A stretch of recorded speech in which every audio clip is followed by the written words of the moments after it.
तो कहानी की शुरुआत में हमें एक किंगडम दिखाया जाता है जिस पर वेंटर कोए नामी फैमिली की हुकूमत थी, जिसकी हेड क्वीन थी हेल्डा। इस रॉयल फैमिली में हेल्डा के हस्बैंड और बच्चों के साथ उसके बहन भाई भी थे। हेल्डा कोई नरम दिल की मलका नहीं थी। उनके इस किंगडम में किसी को भी उनके हुक्म के बगैर कोई भी काम करने की इजाजत नहीं थी। अगर कोई रूल्स तोड़ भी देता तो उसे मार दिया जाता। हर साल उनके किंगडम में कलिंग नाम की एक सेरेमनी मनाई जाती थी, जिस सेरेमनी में रॉयल फैमिली के लोग 12 रेबल्स को अपने हाथों से मार देते थे। उन लोगों को मार देते थे जिन्होंने रॉयल फैमिली के रूल्स को फॉलो नहीं किया, और ये सब लाइव टेलीविजन पे दिखाया जाता था। खैर, कहानी आगे बढ़ती है और हमें मिलवाया जाता है बॉय नाम की एक लड़की से, जो अपनी माँ और अपनी छोटी बहन मीना के साथ रहता है। मीना और उसकी बहुत ज्यादा दोस्ती है। ये दोनों हर काम अपना एक साथ करते हैं। खेलना, पढ़ना, टीवी देखना, ये कह लें कि एक दूसरे से बहुत अटैच हैं। उनकी एक छोटी सी हैप्पी फैमिली थी जिसमें ये लोग बहुत खुश थे। पर एक दिन आया जब उनकी सारी खुशियां चली। वेंटर कोई फैमिली ने अपनी कलिंग सेरेमनी के अंदर बॉय की बहन और उसकी मॉम को मार दिया,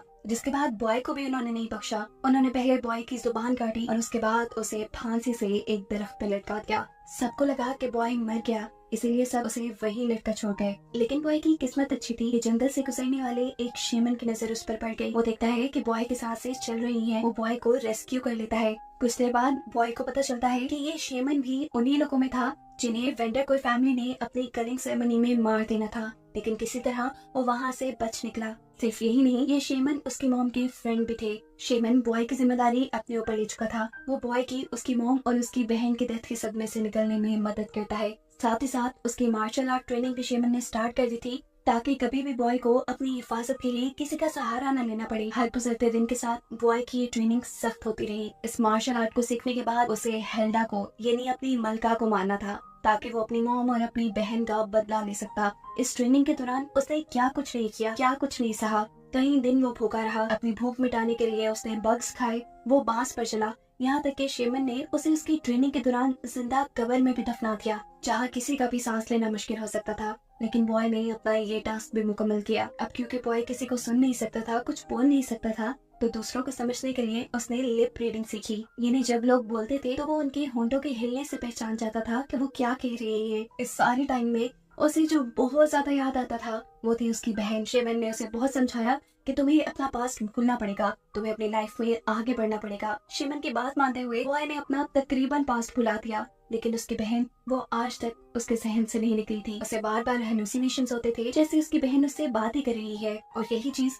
उसे उसकी मिशन कंप्लीट करने में भी मोटिवेट करती थी। खैर, वक्त गुजरता है और काफी सालों बाद अब बॉय जवान हो चुका है। बॉय इस टाइम एक मजबूत ताकतवर लड़का था जिसे कोई नहीं हरा सकता था, और ये सब हुआ था शेमन की ट्रेनिंग की वजह से। वक्त आ गया था कि बॉय अब अपने मिशन को पूरा करता, यानी हेल्डा से अपनी मॉम और अपनी बहन का बदला लेता। लेकिन इससे पहले शेमन उसका खुद इम्तिहान लेता है। इन दोनों में कमाल की फाइट दिखाई जाती है। बॉय बस जीतने ही वाला था कि आखिरी मोमेंट पे उसे अपनी बहन की हेलुसिनेशंस आने लग गए। ऐसे में वो बहक गया और शेमन से हार गया। उसकी ये हार शेमन को गुस्से में डाल चुकी थी, क्योंकि अब बहुत वक्त हो गया था, इन्हें और इंतजार नहीं करना था। खैर, बॉय अब कुछ शॉपिंग करने के लिए बाजार में जाता है, जहाँ एक लड़की बॉय को एक फूल देती है। ये इतने सालों में पहली मर्तबा था कि बॉय से कोई लड़की इतने प्यार से बात कर रही थी। अचानक ही ये लोग देखते हैं कि वहाँ पे अफरा तफरी मच गई। यहाँ पर रॉयल सोल्जर्स आए थे। पता चलता है कि ये सब कलिंग सेरेमनी के लिए इकट्ठे हुए हैं। ये लड़की बॉय को बताती है कि उसे ये कलिंग सेरेमनी बहुत पसंद है, वो सेरेमनी जिसमें बॉय ने अपनी पूरी फैमिली खो दी। उस में बॉय उसका दिया फूल उसके मुंह पे मार कर चला जाता है। खुद तो बॉय ये देखते हुए जल्दी से छुप गया था कि रॉयल फैमिली अब मारने वाले लोगों को सिलेक्ट कर रही है। सब कुछ यहाँ तकरीबन ठीक ही चल रहा था, लेकिन तभी क्राउड में खड़ी हुई एक लड़की हेल्डा के हस्बैंड को हेल्डा का पपेट कहकर बुलाती है, जो चीज हेल्डा यानी क्वीन के हस्बैंड को बुरी तरह गुस्से में डाल चुकी थी। वो उस लड़की को मारने के लिए उसके ऊपर शूट कर देता है, लेकिन गलती से गोली किसी और को लग जाती है और कोई दूसरा उसकी जगह मारा जाता है। ये देखते हुए यहाँ खड़े हुए लोगों में भगदड़ से मच गई। लोगों ने रॉयल फैमिली के ऊपर ही हमला करना शुरू कर दिया था, और इस चक्कर में वो उनके सोल्जर से भी लड़ गए थे। इस टाइम यहाँ पर एंट्री करती है जून 27 नाम की एक लड़की, जिसने रॉयल फैमिली के सोल्जर्स वाले ही कपड़े पहने हुए थे। इस लड़की के हाथ में एक तेजधार चाकू था, जिससे वो यहाँ मौजूद हर उस आदमी को मार देती है जिसने यहाँ अफरा तफरी मचाई हुई थी, जो रॉयल फैमिली या रॉयल गार्ड्स को मारने की कोशिश कर रहा था। ये देखते हुए बाकी सारे लोग डरकर यहाँ से भाग गए, और अब मसला ये हो गया कि रॉयल फैमिली की कलिंग सेरेमनी के लिए इन्होंने अभी तक सिर्फ 6 लोगों को सिलेक्ट किया था। 6 लोग बच गए, लेकिन मजबूरन अब इन्हें महल वापस जाना पड़ा था। ये लोग नहीं जानते थे कि दूर खड़ा बॉय नाम का एक लड़का इन्हें देख रहा था। आज इतने बेकसूर लोगों को मरते देखकर उसके अंदर का जुनून जाग गया। उसने फैसला कर लिया था कि वो हेल्डा को आज ही मारेगा। इसलिए वो रॉयल फैमिली के ट्रक में घुस जाता है ताकि वो रॉयल फैमिली तक ही नहीं हेल्डा तक पहुंच जाए। घर जाने पर हम देखते हैं कि हेल्डा के हस्बैंड और भाई के ऊपर हेल्डा की बहन बहुत ज्यादा गुस्सा हो रही थी, क्योंकि उन्होंने शहर में बहुत क्यास भी मचा दिया था और अपनी सेरेमनी के लिए 12 लोग भी इकट्ठे नहीं किया थे। ये दोनों ही एक दूसरे के ऊपर इल्जाम लगाना शुरू कर देते हैं कि ये मेरी वजह से नहीं, इसकी वजह से हुआ है। लेकिन हेल्डा की बहन यहाँ उन्हें चुप करवाती है और कहती है, सुनो मेरी बात, अभी के अभी जाओ और कहीं से भी 6 लोगों को पकड़ कर लेके आओ। दूसरी तरफ हम देखते हैं कि बॉय अब रॉयल फैमिली के वेयर हाउस के अंदर घुस चुका है। वो सबसे छुपते हुए आगे बढ़ रहा था, लेकिन यहाँ पर उसे दोबारा से अपनी बहन के वियन आ जाते हैं, जो वियन उसे उसके मिशन से भटका देते हैं और वो बेचारा आ जाता है सोल्जर्स की नजर में। इससे पहले कि ये बॉय को मार देते, यहाँ पर बॉय अपनी स्किल्स दिखाता है और अपनी मार्शल आर्ट के जरिए एक एक करके इन सब को मारना शुरू कर देता है। बॉय एक था और ये सोल्जर्स बहुत ज्यादा कितनों को भी मारता, एक के बाद एक आते ही जा रहे थे। आखिर थक कर बॉय एक टेबल के नीचे छुप जाता है, जहाँ उसे बेशो नाम का एक आदमी मिला। इस आदमी को यहाँ बंदी बना कर रखा गया था। वो बॉय से कहता है कि अगर तुम मुझे यहाँ से आजाद कर दो तो मैं तुम्हारी मदद करूंगा। बॉय उसके लिप्स के जरिए उसकी बातों को समझते हुए उसकी जंजीर तोड़ देता है, जिसके बाद ये दोनों मिलकर यहाँ खड़े हुए सभी सोल्जर्स को मार डालते हैं। इसके बाद ये लोग यहाँ पर हेल्डा के हस्बैंड को पकड़ लेते हैं। उसे टॉर्चर करके वो हेल्डा का पता चला रहे थे। इतनी मार खाने के बाद वो बता ही देता है कि हेल्डा और पूरी कोई वंडर फैमिली आज अपने मेंशन में रहेगी और वहाँ पर अपनी कनिंग सेरेमनी को सेलिब्रेट करेगी। ये सुनने के बाद बॉय उसे मारने ही वाला था, लेकिन ये आदमी कहता है, रुको मेरी बात सुनो, मैं बाकी कोई वंडर फैमिली की तरह जालिम नहीं हूँ। सच पूछूं तो मुझे भी ये कनिंग सेरेमनी बिल्कुल नहीं पसंद।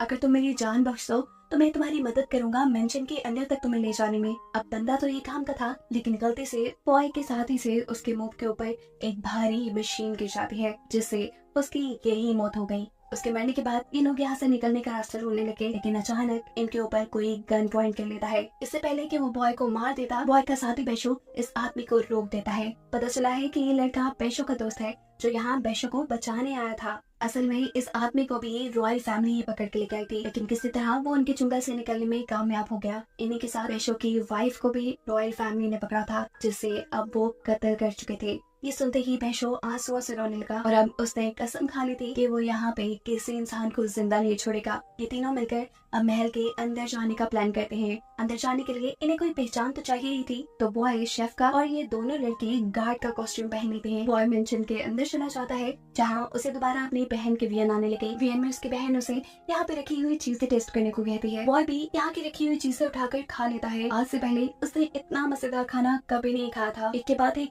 वो यहाँ बहुत सारी चीजें खा गया, लेकिन तभी बेशो उसके पास आता है और उसे कहता है कि तुम यहाँ अपने मिशन पे आए हो, ये क्या करने लग गए। बॉय अब किचन के अंदर जाता है। उसने किचन में जाते ही अपने शेफ वाले कपड़े उतार दिए। शेफ भी उसे ऐसा करते देख चुके थे, इसलिए कि सेकंड में वो भी जैसे लड़ने को तैयार खड़े थे। वो यहाँ अपनी अपनी नाइफ्स उठा लेते हैं, लेकिन बॉय के सामने कोई भी नहीं टिक पाया। एक सेकंड पे वो ब्रीडर की हेल्प से यहाँ तीनों को मारते हुए आगे बढ़ जाता है। किचन से निकलते हुए वो अब महल के हॉल में पहुंच गया था, जहाँ जाते ही वो सबसे पहले छुरी के जरिए यहाँ गार्ड का गला काट देता है, जिसके बाद अब डाइनिंग पे उसे हेल्डा नजर आती है। बिना सोचे समझे उसने एक ही बार में हेल्डा का सर उसके जिस्म से नक कर दिया। ये सीन देखकर सभी बुरी तरह डर गए। बॉय ने अब वो सर उठाया तो उसे पता चला कि ये हेल्डा का नहीं था, यहाँ पर कोई और लड़की बैठी हुई थी। इतनी देर में यहाँ पर हेल्डा का भाई आता है और उसे बताता है कि हम पहले ही जानते थे हेल्डा को मारने के लिए उसके पीछे कोई पड़ा है, जरूर वो यहाँ तक भी आ जाएगा, इसीलिए हमने ये सारी चाल चली। हमें पता था कि तुम यहाँ तक जरूर आ जाओगे और अब तुम हमारे चुंगल में हो, अब तुम हमसे बच के नहीं जा सकते।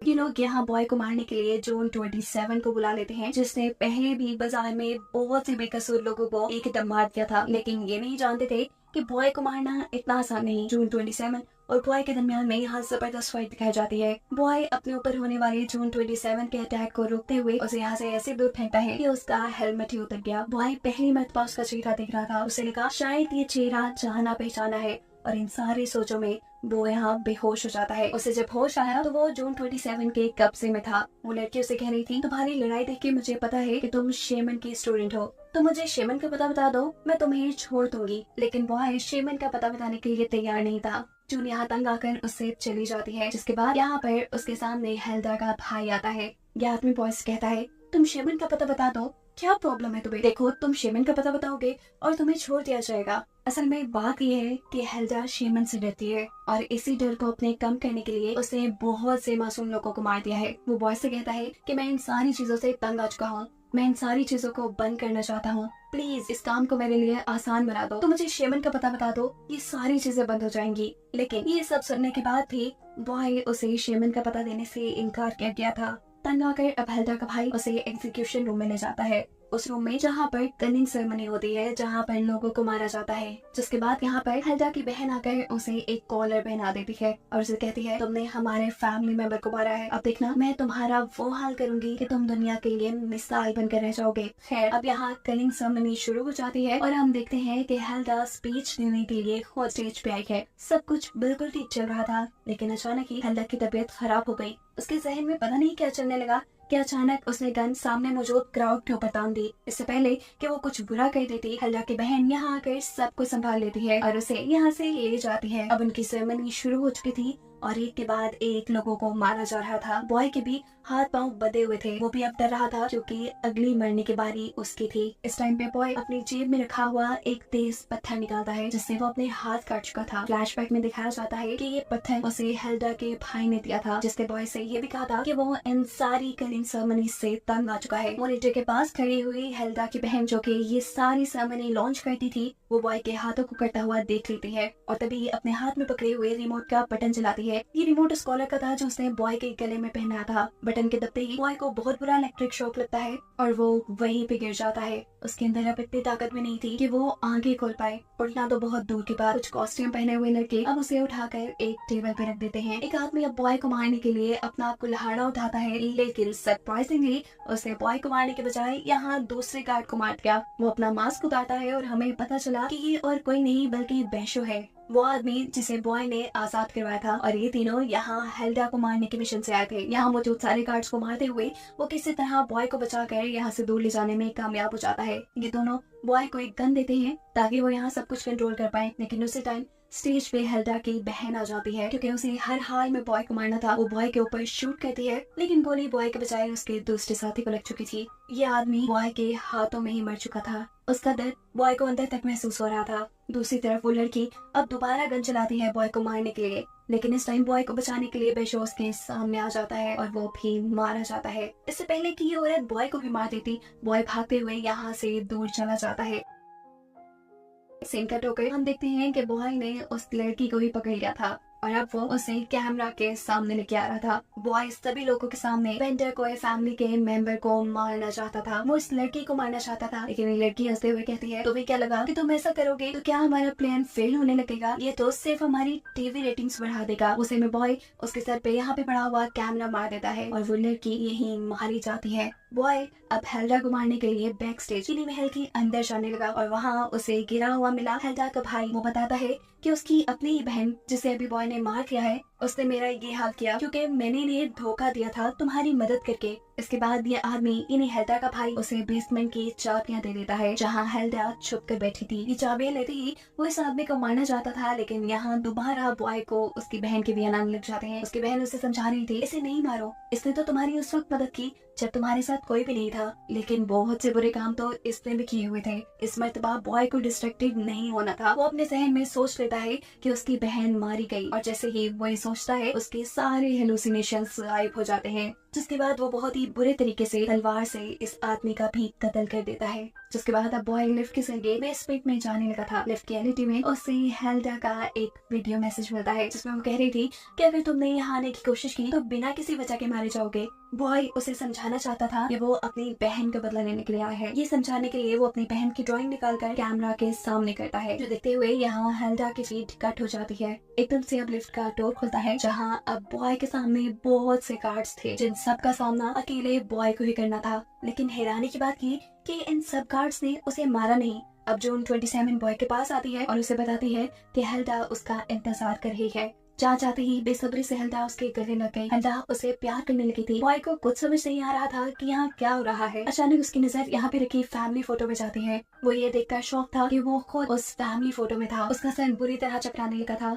उसे समझ नहीं आ रही थी कि क्या हुआ। अचानक एक जोरदार दर्द की लहर उसकी सारी मेमोरीज वापस ले आती है। जो कुछ वो भूल गया था उसे सब याद आने लगा और हकीकत ये थी कि वो खुद हेल्डा का ही बेटा था। हेल्डा उसे दोबारा गले लगाती है और कहती है, मैंने तुम्हें इतने सालों में कहाँ नहीं ढूंढा, मैंने तुम्हारा बहुत इंतजार किया। सीन कट हो गए। हमें अब फ्लैशबैक में बॉय की कहानी दिखाई जाती है। उस कलिंग सेरेमनी में बॉय था तो जरूर, लेकिन विक्टिम के तौर पे नहीं। बॉय तो खुद लोगों को मार रहा था अपनी मॉम के साथ मिलकर। हेल्डा उसे लोगों को शूट करने के लिए फोर्स कर रही थी, लेकिन ये सब उसे बिल्कुल पसंद नहीं था। उसके सामने इस टाइम शेमन और उसकी फैमिली थी। बॉय डरते हुए यहाँ पे बंदूक चलाता है और गलती से वो शेमन के बजाय शेमन की वाइफ को मार देता है। जिसके बाद उसे दूसरी गोली चलाई तो वो शेमन की बेटी पे लग गई, लेकिन शेमन किसी तरह बचने में कामयाब हो गया। बॉय को इन मासूम लोगों को मारने का रिग्रेट था। अपने आप को काम डाउन करने के लिए वो जंगलों में चला जाता है, जहाँ उस पर शेमन की नजर पड़ जाती है। अपनी फैमिली का बदला लेने के लिए वो बॉय को किडनैप कर लेता है। वो उसको इतना मेंटल टॉर्चर करता है कि बॉय अपने असल को, अपनी हकीकत को ही भूल चुका था।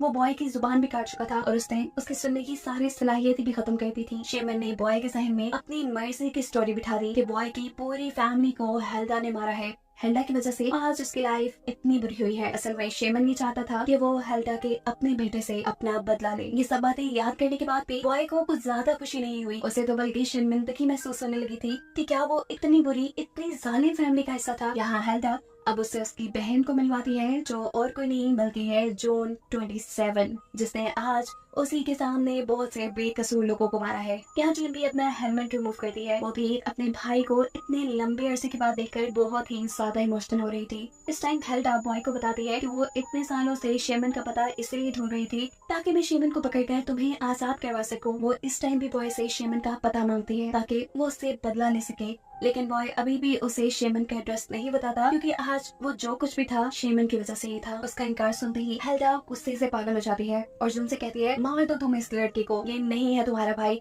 इसे तुम्हारी फैमिली की कोई परवाह ही नहीं। अपने मॉम के हुक्म पर जून अपनी तलवार तो निकालती है, लेकिन अपने भाई को मारने से पहले उसके हाथ रुक गए। उसे बचपन में हर वो गुजारा लम्हा याद आने लगा जब वो और बॉय एक साथ थे। ऐसे में वो बॉय को मारने के बजाय पीछे मुड़ती है और एक ही बार में हेल्डा का गला काट देती है। ये देखते हुए यहाँ पर खड़े हुए सारे सोल्जर जून और बॉय के ऊपर हमला कर देते हैं, लेकिन ये दोनों इस टाइम एक दूसरे की हिम्मत बनते हैं। एक टीम बनते हुए यहाँ सबसे लड़ने लग जाते हैं। बहुत से सोल्जर्स को मारने के बाद जैसे ही और सोल्जर यहाँ पे आ गए तो ये लोग अपनी जान बचाने के लिए एलिवेटर तक भागे। यहाँ एलिवेटर में जून उससे बात करती है और कहती है कि जब जब मॉम कहती थी कि तुम मर गए, मैं कभी यकीन नहीं करती थी। मुझे ये बात मालूम थी कि तुम जिंदा थी। मैं दिली दिल में ये बात जानती थी कि तुम एक दिन मेरे पास वापस जरूर आ जाओगे। जून बताती है कि मैं हर उस इंसान से बदला लेना चाहती थी जिसने आपके साथ बुरा किया, जिसने आपको दर्द पहुंचाया, और इसी चक्कर में मैं एक मॉन्स्टर बन गई। इनकी इन्हीं बातों के दौरान एलिवेटर का दरवाजा खुलता है। ये लोग अब ऊपर आ चुके थे जहाँ इनका सामना हुआ था शेमन से। वो बॉय को यहाँ पे खुशी से मुबारकबाद देते हैं कि तुमने अपना मिशन आखिर पूरा कर ही लिया, लेकिन असल में बॉय का मिशन अभी पूरा नहीं हुआ। लेकिन शेमन कहता है तुम इस लड़की को भी मार दो, ये भी शैतान है। बॉय एक मिनट के लिए सोचता है और फिर शेमन को ऐसा करने से मना कर देता है, क्योंकि अब वो उसकी आखिरी फैमिली मेंबर थी। ये सुनते ही शेमन गुस्से से पागल हो जाता है और इन दोनों के ऊपर हमला कर देता है। उसका एक ताकतवर हमला जून को काफी दूर फेंक चुका था। जून का हेलमेट भी टूट चुका था और वो बहुत बुरी तरह जख्मी हुई थी। ये देखते हुए बॉय गुस्से में आ जाता है और अब अपने ही मास्टर पे, अपने ही शेमन के ऊपर हमला करता है। ये दोनों लड़ रहे थे, लेकिन अपने ही मास्टर से लड़ना आसान नहीं था, क्योंकि शेमन को उसकी सारी कमजोरियां, उसके सारे मूव्स पता थे। लेकिन यहाँ बॉय हार नहीं मानता और उससे लड़ता रहता है, जिसके बाद आखिर वो शेमन को गिराने में कामयाबी हो गया था। शेमन को गिराते ही वो उसके गले का नेकलेस उतार देता है, जिसमें एक बहुत ही तेज धार पत्थर था। इसी पत्थर से वो उसके गले में स्टैब करते हुए उसकी भी जान ले लेता है। उनको मारने के बाद वो फौरन अपनी बहन के पास गया, जो बुरी तरह जख्मी थी। उसकी बहन उसे कहती है, बॉय तुम यहाँ से जाओ, तुम अपनी जान बचाओ, यहाँ लोग तुम्हें मार देंगे, तुम अपनी लाइफ जीने के लिए आजाद हो। लेकिन बॉय उसे यहाँ अकेला छोड़ जाने से मना कर देता है। वो अपनी बहन को सहारा देते हुए यहाँ से दूर ले जा चुका था। ये लोग अब मिलकर रहने वाले थे, बिल्कुल उसी तरह जैसे बचपन में उन्होंने हमेशा एक साथ रहने का प्रॉमिस किया था। और यही दिखाते हुए ये कहानी यहाँ खत्म हो जाती है।